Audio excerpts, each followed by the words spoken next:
Finalement pour vocation de créer des business innovants mais en gardant une âme d'enfant. Il va nous expliquer tout ça. Merci. Bonjour à tous. Je m'appelle Emmanuel, je suis enchanté d'être avec vous ce soir. Je ne sais pas si vous avez remarqué, mais on n'arrête pas de nous dire que le monde est en crise depuis un certain nombre d'années. Et le monde médical nous enseigne qu'une crise, c'est pas comme une crise de foie où vous prenez un petit médicament et ça va mieux le lendemain. Une crise, pour le monde médical, c'est une transition qui nous fait changer d'état. C'est-à-dire que l'état d'arrivée n'est pas le même que l'état de départ. Et donc le monde change. Donc ça c'est bien. Et nous on pense qu'il faut, c'est peut-être l'opportunité de s'emparer de ces changements pour le recréer, mais vraiment. Le recréer pour pérenniser nos activités, pour pérenniser nos emplois, peut-être même les développer, et pour créer un futur. Allez, rêvons pour qu'il soit meilleur pour nos enfants et pour les générations futures. Ça, c'est ce qui nous anime chez WOW, c'est le sens qu'on donne à notre action. Et pour porter cette mission-là, on a créé un mouvement, nous aussi. On a créé un mouvement qu'on a déclaré comme le mouvement des empêcheurs d'innover en monde. Ce mouvement, il réunit des entreprises, des entrepreneurs, des financiers, des makers, qu'on va réunir autour de défis d'innovation. Le mot défi, vous allez voir, je vais beaucoup l'utiliser parce que nous, on pense que c'est clé dans l'innovation. Des défis pour changer la manière dont on se déplace, des défis pour changer la manière dont on s'alimente, la manière dont on consomme. Et autour de ces défis, on va se donner 18 mois pour les relever, pour trouver des nouveaux produits, des nouveaux services, des nouvelles solutions, des nouveaux modèles économiques pour répondre à ces défis. Voilà ce que c'est que WOW. Alors, si ça veut bien marcher. Alors, première chose, je vais le dire tout de suite, on a prévu de faire de porter plainte contre notre président de la République, parce que nous, le mouvement, on l'avait lancé il y a 2 ans et demi, donc on était là avant lui, et on a commencé en créant une fondation qu'on a appelée la fondation WOW Shaker, dont la mission, c'est de sensibiliser, c'est de transmettre la nécessité d'agir, de former des activistes dans le plus grand nombre pour faire changer notre société. La deuxième mission, c'était de trouver des réponses à des défis de société. La manière dont comme je disais tout à l'heure, la manière dont on se déplace, on fait l'agriculture, on gère l'industrie, etc. On a créé, par exemple, un grand événement qui s'appelle la WIN. Alors là, je ne ferai pas comme on est dans là où il y a maintenant, c'est la Akesh Innovation Night. On a fait la WOW Innovation Night. Donc on est dans la même lignée, c'est très bien. Et comme on avait voulu progresser, aller plus loin, on a créé une entreprise qui s'appelle WOW. Et parce qu'il y a des défis qui nous semblaient très urgents, très importants, on a décidé de créer nos premières startups. Et on l'a fait dans un mode assez original. On a créé un mode d'entrepreneuriat collaboratif, c'est-à-dire qu'on a proposé des défis d'innovation à des entreprises, à des particuliers, et on leur a dit, voilà, vous pouvez venir investir votre temps autour de ces défis pour construire les business, les startups qui vont relever ces défis, et avec le temps que vous avez investi, vous gagnerez une partie du capital de ces entreprises. Donc on a par exemple attaqué le monde de l'optique, en se disant qu'il fallait qu'on change et qu'on en avait ras-le-bol de se faire prendre pour des pigeons par les opticiens. On a attaqué le monde des commerces ruraux. On s'est dit, il y a 15 000 commerces en France, 15 000 villages en France, qui n'ont plus de commerce. Plus d'épicerie, plus de boulangerie, etc., etc. Est-ce qu'on ne pourrait pas réinventer un nouveau type de commerce rentable pour recréer un commerce et donc un emploi à la clé dans chaque village de France? Après, on s'est attaqué à la transition énergétique, en ce moment, on s'attaque au transport, etc., etc. Donc on a démontré que ça pouvait marcher. Et puis, on s'est dit, pour avoir un maximum d'impact, c'est avec les entreprises existantes qu'il faut qu'on fasse. Et donc, on s'est pris de passion à challenger le futur d'entreprises qui avaient les mêmes valeurs que les nôtres et qui parient sur l'avenir pour créer des nouveaux business, des nouveaux modèles, des nouveaux produits. Donc, on travaille avec des grandes entreprises dont quelques logos sont là. Et puis, on s'est dit, il faut qu'on aille encore plus loin parce qu'en fait, on veut innover dans la manière d'innover. On lance des expéditions, des explorations thématiques, c'est-à-dire qu'on identifie des terrains de jeu du futur. Et on propose à des entreprises non concurrentes, mais intéressées par ce marché-là, par ces défis-là, de venir s'associer concrètement pour créer des nouveaux business. Voilà ce que c'est que WOW. Et alors, quels sont les enseignements qu'on tire de ça? L'équipe de WOW, on a mené, avant WOW, ou chez WOW, des dizaines et des dizaines de projets d'innovation. La première chose qu'on ressent, c'est que, les entreprises ne sont pas organisées et mentalisées pour innover. Elles sont organisées pour faire fonctionner le modèle actuel. Les recrutements sont organisés pour ça, les process sont organisés pour ça. Donc, désolé de le dire, mais les entreprises ne sont à 95%, 99% des cas ne sont pas faites pour organiser. La deuxième chose, nous sommes dans une culture d'ingénieurs catholiques français. Donc on a une vision très linéaire et très technologique de l'innovation. Alors pour illustrer ça, je prends le cas d'une entreprise a priori très innovante qui s'appelle Sony, qui nous a dit voilà, je fais la HD, et après je vous fais la Full HD, et là on nous promet que pour les Jeux Olympiques de Tokyo, ils vont nous sortir une qualité d'image qui va dépasser ce que votre œil peut percevoir. Non mais je rigole pas. Alors je sais pas comment sont vos enfants, mais moi ma fille quand elle regarde un film, c'est plutôt à l'arrière de la voiture, avachie avec 2 copines, sur un smartphone et 2 écouteurs pour 3 personnes. Donc, c'est quand même incroyable que les entreprises qui mettent des dizaines de millions d'euros sur ces projets puissent ne pas percevoir les changements qui sont en train d'arriver et continuent, sur des cycles lancés, à continuer à faire de l'innovation à périmètre constant. Alors, pourquoi ça? Parce qu'en fait, on oublie qu'innover, tu l'as très bien dit, innover, c'est introduire du nouveau. Mais pas introduire du nouveau pour faire forcément mieux qu'avant, c'est pour faire différemment. Et je vous prends l'exemple d'une petite start-up qui s'appelle Capitaine Train. Capitaine Train, ils ont vu que la SNCF avait été obligée d'ouvrir leur base de train pour la concurrence, et s'est dit, je sais pas si vous avez fait l'expérience, mais commander un train, c'est pas toujours simple sur la SNCF. Trouver des correspondances, c'est encore plus difficile. Donc ils se sont dit, nous on va juste mieux exploiter leur data, et on va faire une petite interface très simple. Ils ont juste pris 10%, en 4 ans, ils ont pris 10% du marché, la commande de billets de train.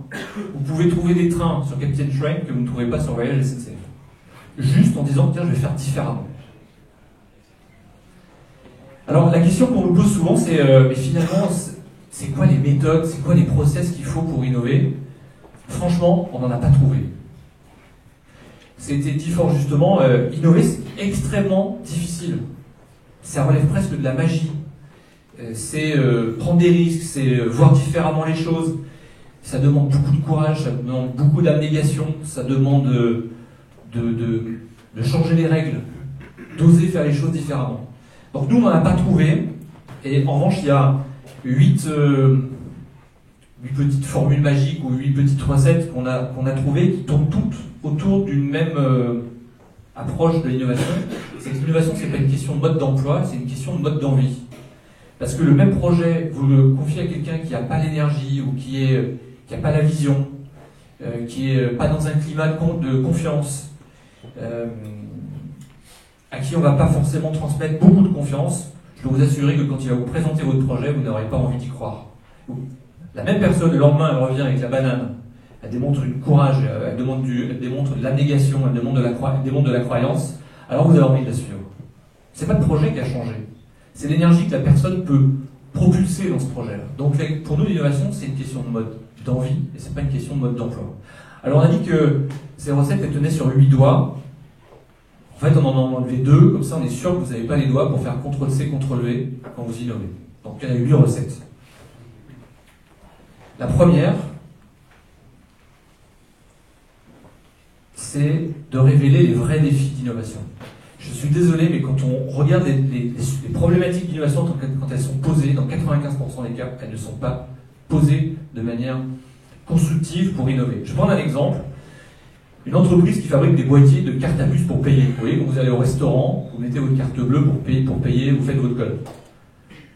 Cette entreprise, la manière dont elle posait sa stratégie d'innovation était la suivante. Faire des boîtiers plus petits et plus sécurisés. On peut se dire normal, il faut que ça prenne moins de place. Il faut que ce soit plus sécurisé, comme ça il y a moins de vols, moins de fraude. Sauf que 50% du PIB national du Kenya transite par SMS sur des Nokia 3210. Donc, vous êtes en train d'innover pour réduire la taille du boîtier et la rendre plus sécurisé, alors que le futur, c'est qu'il n'y a plus de boîtier. Donc on est en train de faire mieux qu'avant, alors qu'en fait, il faut faire différemment. Voilà, c'est un exemple. Mais là, le défi d'innovation est en général mal posé. Et ce défi d'innovation, il est clé parce que c'est celui qui drive l'énergie que les équipes vont avoir envie de mettre pour relever le défi d'innovation. La deuxième chose, il faut oser envisager de nouvelles perspectives, voir différemment, prendre de la hauteur. Je vais prendre un exemple d'une entreprise qui fabrique des stores, qui s'appelle Somfy, enfin, entre autres des stores, mais qui fabrique des stores. Somfy disait, il faut que je crée des produits qui soient plus faciles à installer. plus facile à maintenir. Et ils se sont tournés vers une entreprise qui fait des meubles de cuisine, qui elle avait déjà réfléchi sur comment on peut faciliter la pose de ces meubles. Donc elle est allée voir des nouveaux horizons, elle a envisagé de nouvelles perspectives pour relever son défi d'innovation. Le troisième point, sur mes 8 doigts,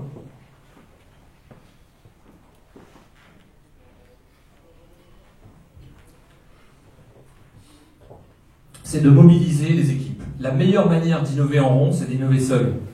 Ça, Alban l'a bien démontré tout à l'heure. Il faut mobiliser vos équipes, l'ensemble des équipes internes. Ça ne peut pas être une équipe d'innovation qui peut innover, c'est pas possible. On ne peut pas déléguer l'innovation à une petite équipe. Donc il faut réussir à mobiliser un maximum de parties prenantes, internes, mais aussi externes. Ça, c'est la première chose. La deuxième chose, c'est de les énergiser. Innover, c'est extrêmement difficile.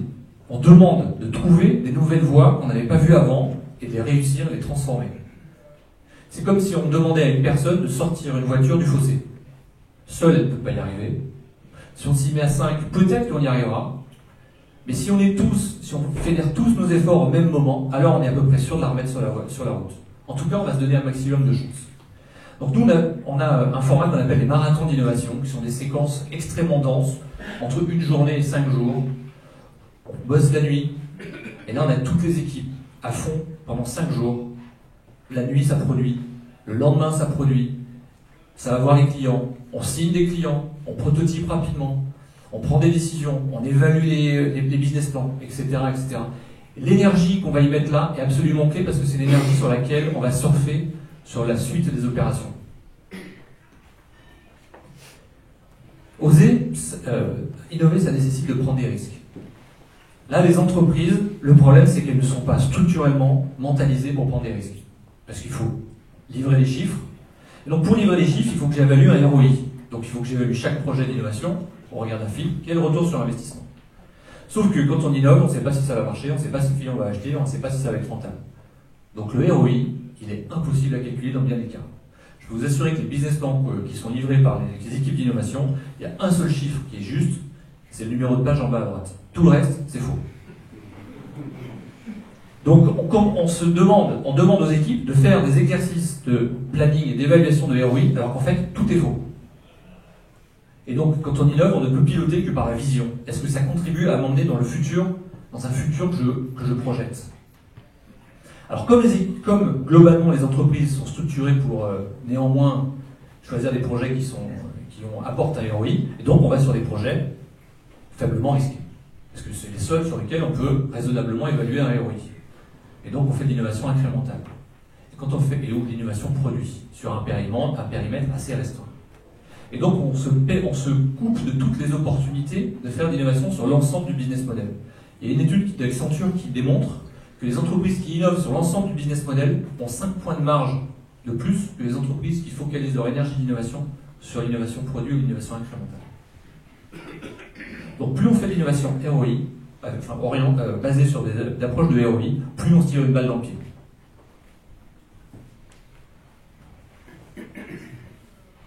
Alors, vous allez me dire, mais comment on peut faire dans une entreprise qui n'est pas structurellement mentalisée pour prendre des risques, comment on fait pour gérer ces risques? Alors, la première chose à faire, c'est de surtout pas gérer les projets comme les entreprises ont l'habitude de le faire, c'est-à-dire, en particulier dans une culture, comme je disais tout à l'heure, d'ingénieurs catholiques français, où on va faire une étude de marché, faire un cahier des charges, développer le produit et le mettre sur le marché. Parce que c'est juste à ce moment-là, à la fin, qu'on apprendra que toutes nos intuitions de départ étaient fausses. Donc on aura cramé beaucoup d'argent, beaucoup de temps, beaucoup d'énergie pour apprendre juste à la fin. Donc il faut trouver une démarche beaucoup plus frugale, beaucoup plus agile pour dérisquer le projet. Assumons qu'un projet innovant est risqué, il faut donc le dérisquer. Je vais vous raconter une petite histoire, vraie, du développement d'un camion de transport électrique alimenté par une pile d'hydrogène. Certains industriels font l'analyse de marché et disent ok, il y a des niches de marché déjà où ce type de camion pourrait avoir des utilités. Globalement, ça permet de réduire très fortement le coût total puisque ça consomme beaucoup moins. Et deuxièmement, ça permet de réduire les émissions. Donc ça a beaucoup d'avantages, mais ils disent le marché n'est pas là, l'infrastructure de recharge l'alimentation hydrogène n'est pas disponible, et développer un camion de ce type, ça coûte un peu plus d'1 milliard d'euros. 1 milliard d'euros. D'autres industriels font une autre analyse, se disent mais le défi global, c'est pas de développer un camion, c'est donc de répondre à l'ensemble du besoin du client. Et donc ils vont voir les transporteurs routiers et leur disent voilà, moi je suis prêt à développer le camion, à mailler les routes principales avec des bornes de recharge d'hydrogène et de vous fournir l'hydrogène, à condition que j'ai suffisamment de prévente. Un camion, ce type de camion, ça vaut 400 000 $. À votre avis, ils ont pris combien de préventes? Allez, lancez-vous. C'est sur quel marché? On est sur le marché américain. Combien de camions? Allez, qui dit 10? 50 000. 50 000? En prévente sur un camion qui n'existe pas. Hein. Alors 200. Ils ont pris 10 000 précommandes. Ça fait 4 milliards. Pour un développement qui coûte 1 milliard.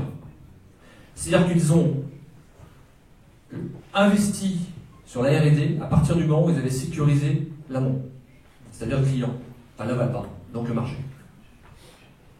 Donc ils ne sont pas raisonnés dans un format de développement classique. Ils n'ont pas dit ouais, mon projet c'est de développer un produit, mon projet c'est de développer un business. Et donc je le développe en mode start-up. Donc même sur ce type d'innovation qui n'est pas l'innovation digitale, on peut le faire en mode frugal, toute proportion gardée. Mais ils ont dérisqué le projet avant de lancer les coûts. La deuxième condition de succès qui nous semble importante, c'est de fuir les process de l'entreprise. Ces process, ils sont faits pour faire fonctionner le modèle actuel de l'entreprise, pas pour le réinventer. Donc ils sont faits pour tuer toute innovation. Ils sont faits pour tuer toute innovation. Parce qu'il y a autour de l'entreprise règne un champ de pesanteur, comme une grosse planète à une gravité G égale 9,81. Ça s'appelle le poids du quotidien, ça s'appelle le poids des habitudes, ça s'appelle le poids des process, ça s'appelle le poids des jeux politiques, enfin, tout ce que vous voulez. Tout ça fait qu'une fusée ne peut pas décoller d'une entreprise. Elle va forcément retomber par terre. Donc il faut la faire décoller d'ailleurs, donc il faut l'excuber dans des lieux, dans des endroits propices à ça, le plus loin possible du champ de gravitation de l'entreprise. Oui, par exemple, il y a des entreprises qui nous confient des projets pour qu'on les développe loin de leur base, avec des équipes de l'entreprise, mais loin des process.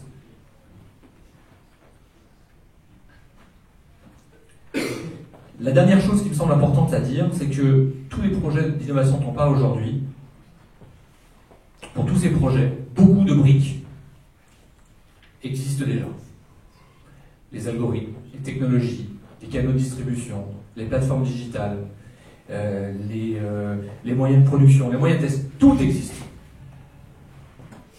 Le projet de camion dont je vous ai parlé tout à l'heure, en fait, c'est pas un industriel qui l'a fait. C'est une start-up qui est en train de disrupter le marché le marché du camion aux États-Unis. C'est pas un industriel, c'est une start-up partie de zéro. Alors on a d'autres exemples comme Tesla, SpaceX, une navette qui coûte 10 fois moins cher, une fusée qui coûte 10 fois moins cher à faire pour lancer des satellites. Ça a été conçu par des ingénieurs dans le monde entier qui ont fait ça gratuitement. Juste parce qu'ils adhéraient au projet. Donc tous les actifs matériels et immatériels existent, sont disponibles et ne demandent qu'une chose, à être agrégés pour relever des défis qui ont du sens. Voilà, donc ce qui me semblait important de partager avec vous, c'est de dire, en fait, nous, l'innovation, on pense que c'est une logique qui est orientée, qui doit répondre à une envie et qui doit maximiser l'envie. Donc ça, c'est ce qu'on s'attelle à faire dans le mouvement WAOP. Notre focus, nous, c'est les 18 premiers mois d'innovation. Là où on roule sur la glace, là où les process des entreprises ne sont pas adaptés. Donc, on a chevillé au corps que si on réunit des entreprises, des entrepreneurs, des financiers, des makers, des talents libres autour de défis qui ont du sens pour ces gens-là, c'est pas forcément des défis de société, ça peut être des défis très très business, alors on peut faire des grandes choses et on pense qu'on peut profondément changer les choses. Merci.